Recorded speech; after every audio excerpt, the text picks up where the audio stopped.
કહી દીધું કે અમે જવાના. ઠાકોરજી કે જેને જાવું હોય એને કોઈ રોકી શકે. આ નથી કરાવી એનો મેળ પડી ગયો. હાલો આપણે ટ્રાય કરીએ.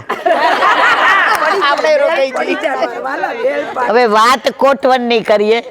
આ સત્સંગ વસ્તુ એવી છે ને, આપણે ભણતા હોય ને તો ઓલો પીરિયડ બદલાય ને એટલે ગણિતમાં અધૂરો દાખલો હોય ને તો એ આપણા ટીચર હવે કાલે, પણ આમાં સારું કાલે નથી આવતું, કારણ કે મને તમને આપણને કાલનો ભરોસો નથી. આજનો લાવો લીજીએ રે કાલ. તો કોટવનની લીલાનું અનુસંધાન કરી અને આપણે આગળ જઈએ. આજે સવારના પરમાં વાતાવરણ સરસ, જગ્યા સરસ, વનરાય સરસ. વૈષ્ણવોએ રંગબેરંગી ચુંદડી પહેરી છે, ભલે ડ્રેસ પહેર્યા હોય પણ કહેવાનું ચુંદડી. અને બધાના મોઢામાં જે સવારના હાવભાવ. હવે ક્યાં જવાનું ઈલાબેન એનું કહેજો.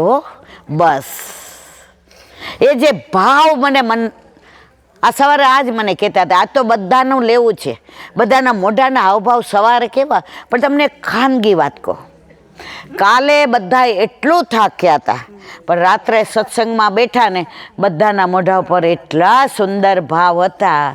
એક બી જણ આળસ કરીને બગાસા ખાતું. આ વ્રજભૂમિનો પ્રતાપ.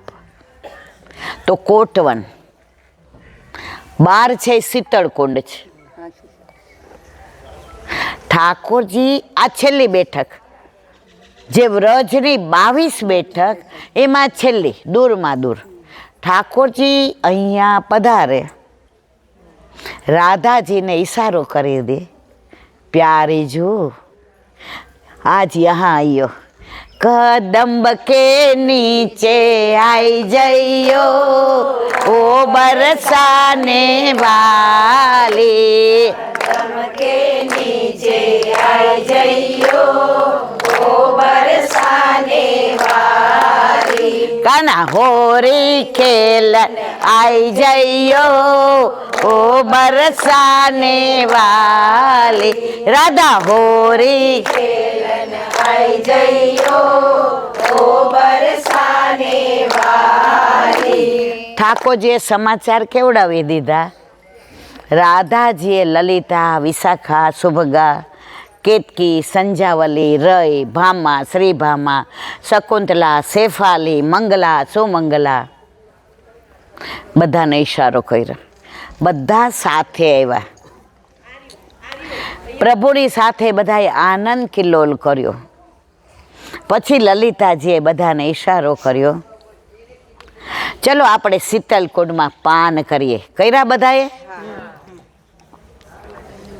ગમે એવી ગરમી હશે ને ગ્રીષ્મ ઋતુની, તમે અહીંયા આવીને આનું પાન કરશો ને એકદમ શીતળ છે. તો પ્રભુ અને રાધાજી રહ્યા. હવે અહીંયા અદ્ભુત લીલાઓ કુંજની, નિકુંજની.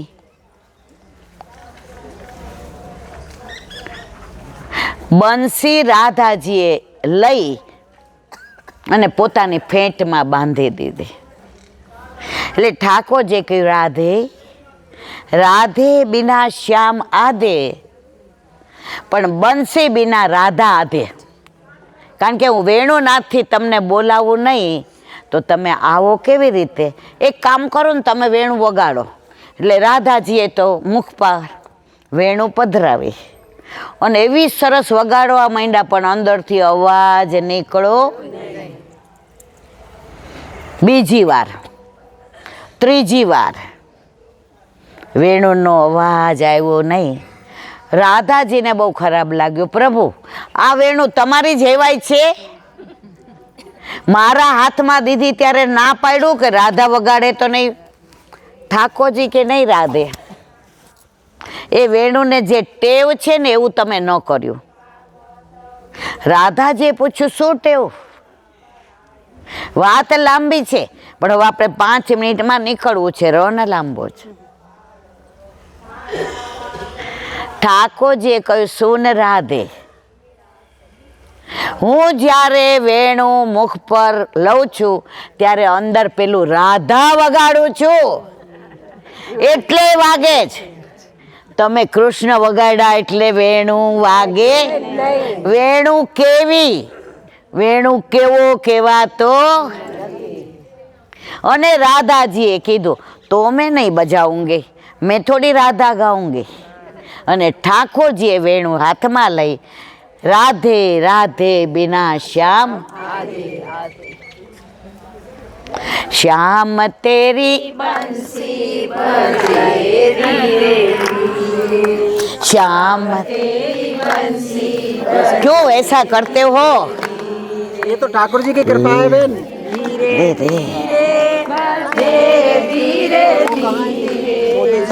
मोदी नहीं आए, आएंगे नहीं, तबीयत नहीं थी। थी सांप को उठा दो। श्याम तेरी बंसी, बस मेरे मिस्टर.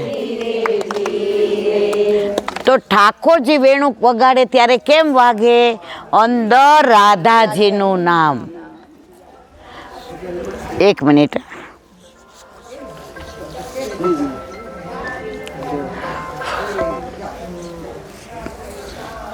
ले लीजिए, जिसको जो ठाकुर की कृपा हुई है ले लीजिए।